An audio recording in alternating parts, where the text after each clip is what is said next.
My beloved brothers and sisters and dear friends, I welcome you with great joy to this program, Beauty for Ashes.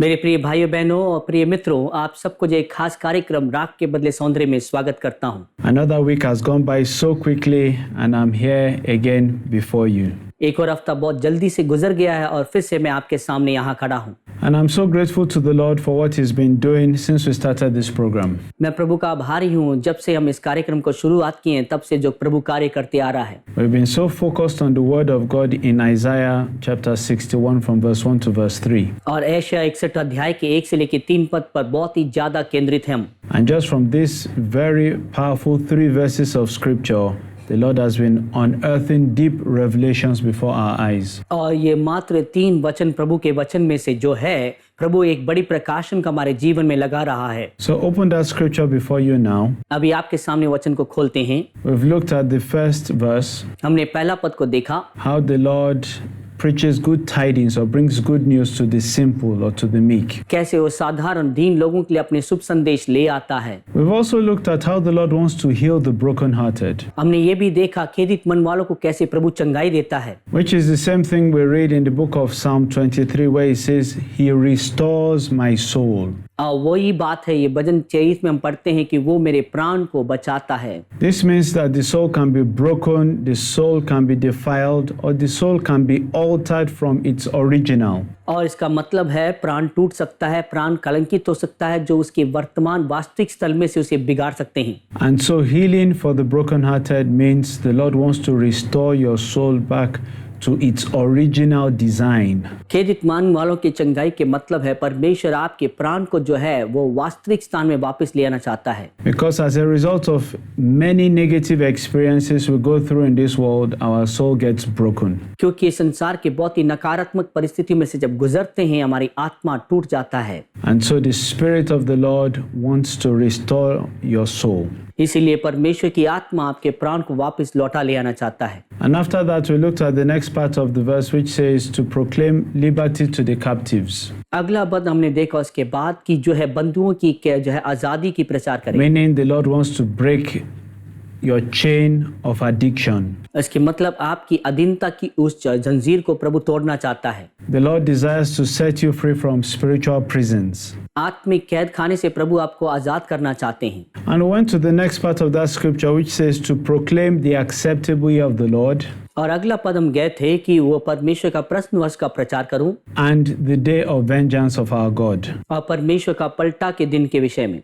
And in the last 2 weeks we've looked deeply at what it means to answer the call to accept the Lord. और पिछले सत्र में हमने देखा कि परमेश्वर इस पुकार को कैसे उत्तर दें कि उसकी उस दिन को हम स्वीकार कर सकें। And we also looked at the consequences of not accepting the Lord. और हमने उसका परिणाम को भी देखा अगर हम परमेश्वर को स्वीकार नहीं करेंगे तो। So those who reject the Lord and reject His full offer of salvation will face what the next part of the scripture calls the day of vengeance of the Lord. जो परमेश्वर के उद्धार को और परमेश्वर को टुकरा देता है तो वो व्यक्ति जो है परमेश्वर के पलटा के दिन को जो अनुभव करता है। And today we go into the next part of that scripture. आज जो उस अगले भाग के वचन में जाएंगे Of what the Lord wants to do for you today. जो आज प्रभु आपके लिए करना चाहता है। And that scripture says to comfort all those who are in mourning. वो कहता है विलाप करने वालों के लिए शांति दूं।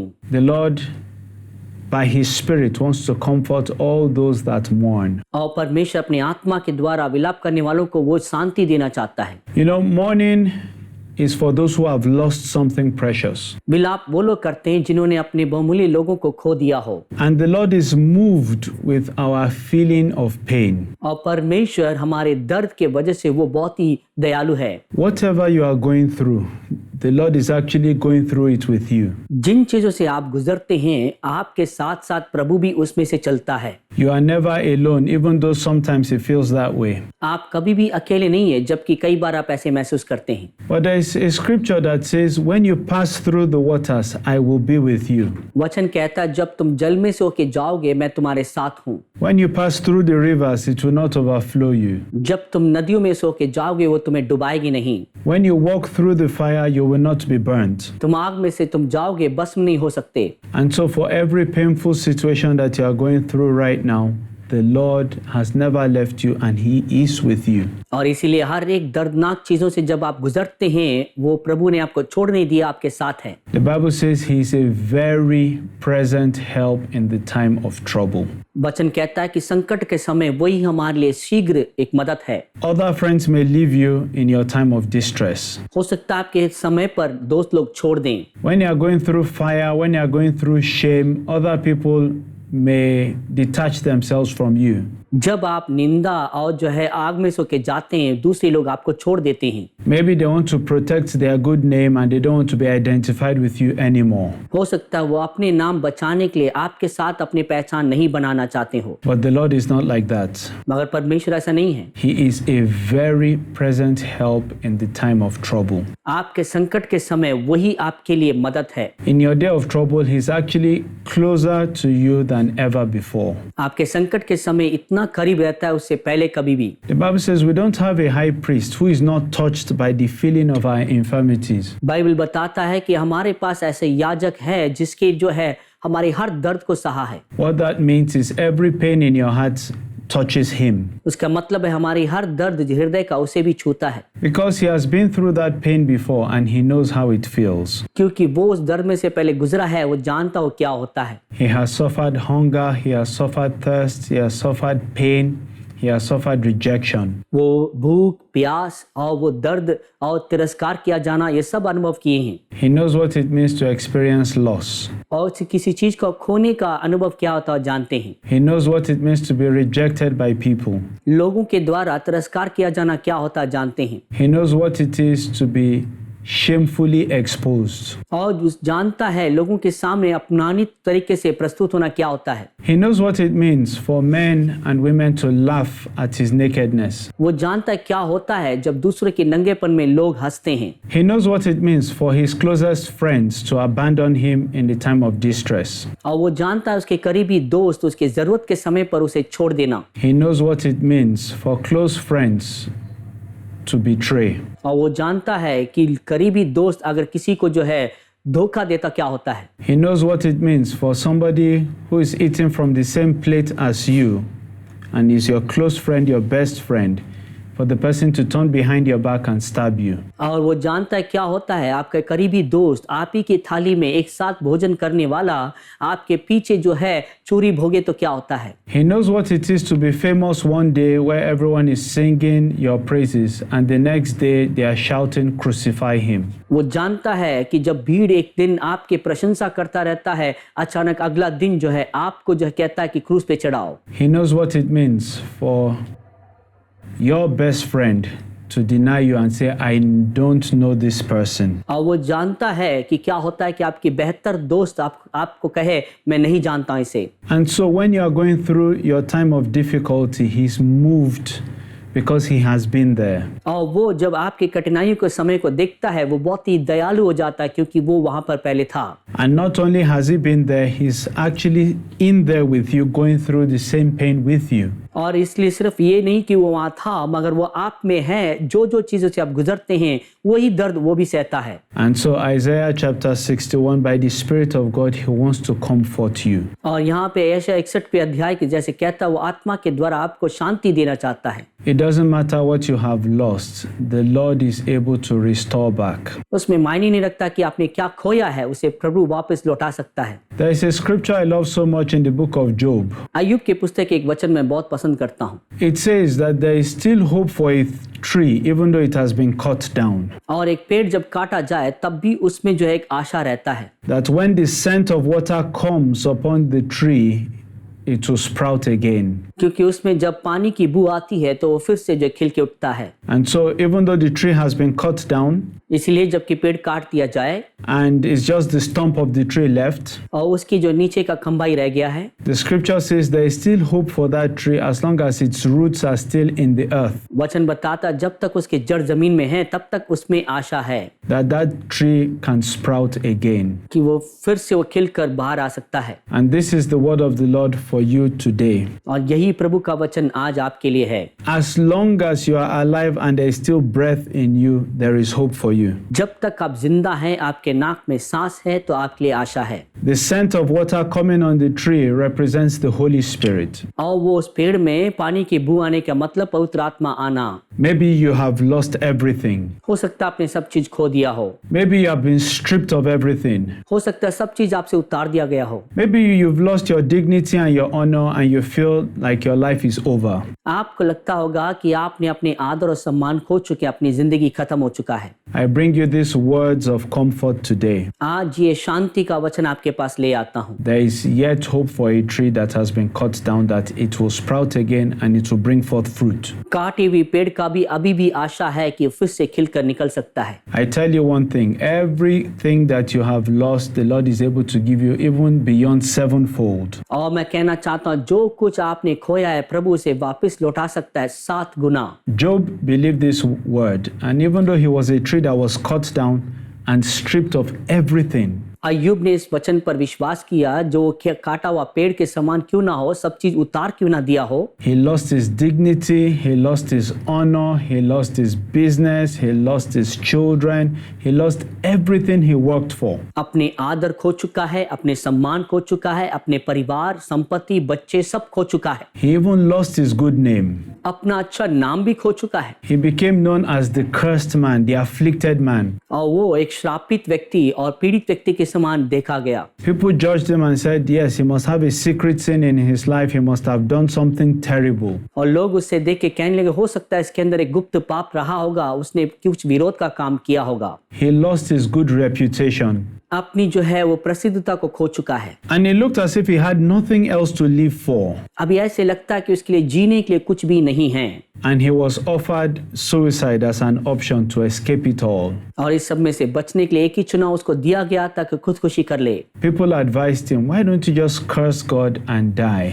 लोगों ने उसे कहा कि तुम प्रभु को शाप देकर क्यों ना मर जाते। Because there's nothing worth living for. Your life, from the top of your head to the soles of your feet, you are filled with pain. और कहने लगा कि आपके जीवन की कोई और योग्यता नहीं है, सर से लेके पांव तक आपके लिए दर्द है। You have no children left anymore. आपके लिए कोई भी बच्चा नहीं रह गया है। All your savings are gone. आपके सारे बचत निकल चुका है। All the properties you worked so hard for many years, everything has been consumed. जिस संपत्ति के लिए कितने साल से मेहनत की वो सब भस्म हो चुका है। Your life has been cut down. आपका जीवन काट के नीचे गिरा दिया गया है। But I have good news for you today. There is hope for you. As long as there is still breath in your mouth, God is able to restore back whatsoever you have lost. मैं आपको एक शुभ संदेश बताना चाहता हूँ, अब भी आपके पास से आशा है, चाहे अंतिम सांस तक आपके पास है, जब तक सांस है आपके लिए आशा है। The Spirit of the Lord will come upon you and you will be restored.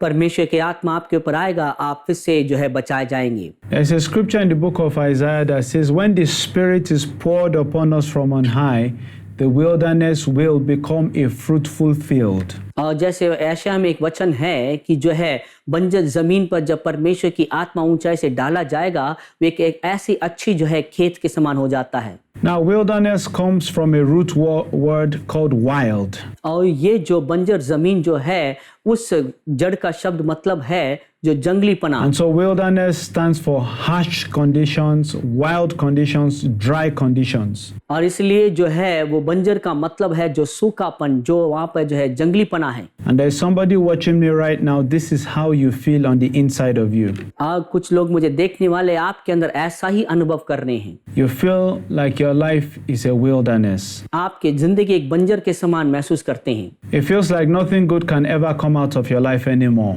आप सोचते हैं कि आपकी जिंदगी में से कुछ भला अभी नहीं आएगा। Your life feels so empty and void. आपकी जिंदगी बहुत ही खाली और जो है सुनसान नजर आ रहा है। And so you feel you are in deep sorrow and in deep mourning. इसलिए आप महसूस करते हैं कि आप गहरी दुख में हैं। But as I'm speaking these words, I see the Lord Jesus coming to hold you. और मैं जैसे वचन को बोल रहा हूँ, मैं देख सकता हूँ कि यीशु आता है, आपके हाथ को पकड़ता है। You can't explain how you are feeling now, but you feel as if streams of love are flowing into your heart. अभी इस अनुभव को आप विवरण नहीं कर पा रहे हैं, मगर ऐसे महसूस कर रहे हैं एक प्रेम का झरना आप में से बह रहा है। You can feel the warmth of his embrace. उसकी गले लगने की उस गर्माहट को आप महसूस कर रहे हैं। Oh, thank you, Lord, for fulfilling this scripture that you have come to comfort those that are in mourning. धन्यवाद पिता कि इस वचन को आप साबित कर रहे हैं कि आप अपने विलाप करने वालों की शांति देने आए हैं। You've lost a child many years ago and you still feel that void in your heart. आपने कई साल पहले अपने बच्चे को खो दिया है, मगर वो खाली स्थान अब भी अनुभव करते हैं। The wound of that loss has never left you.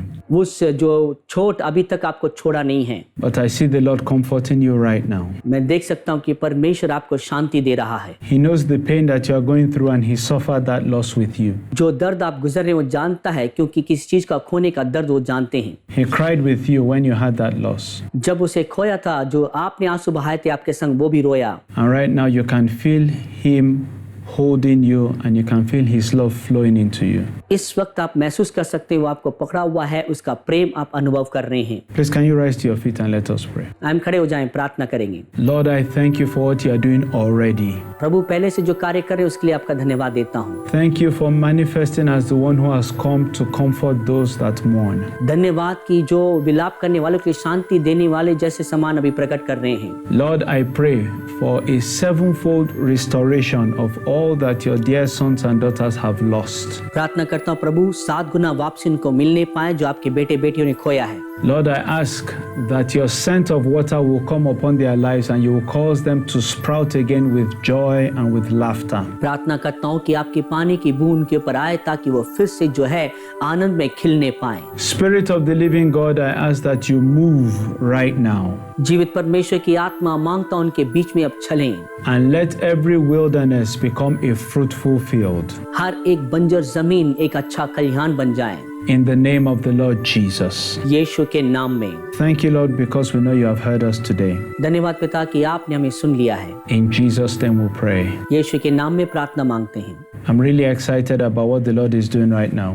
अब जो प्रभु जो कार्य कर रहा है उसमें बहुत ही उत्सुक हूँ मैं। I encourage you to spend time in His presence even after this program is over. ये कार्यक्रम खत्म होने से बाद भी जो है आप प्रभु की उपस्थिति में समय व्यतीत करने के लिए प्रोत्साहित देता हूँ। Because He wants to manifest Himself to you as a comforter. क्योंकि अपने आप को शांति देने वाले के समान प्रकट करना चाहता है। I look forward to seeing you again same time next week. अगले हफ्ते इसी समय मुलाकात करने की इंतजार में हूँ। And until then, God bless you. तब तक आपको प्रभु आशीष दे।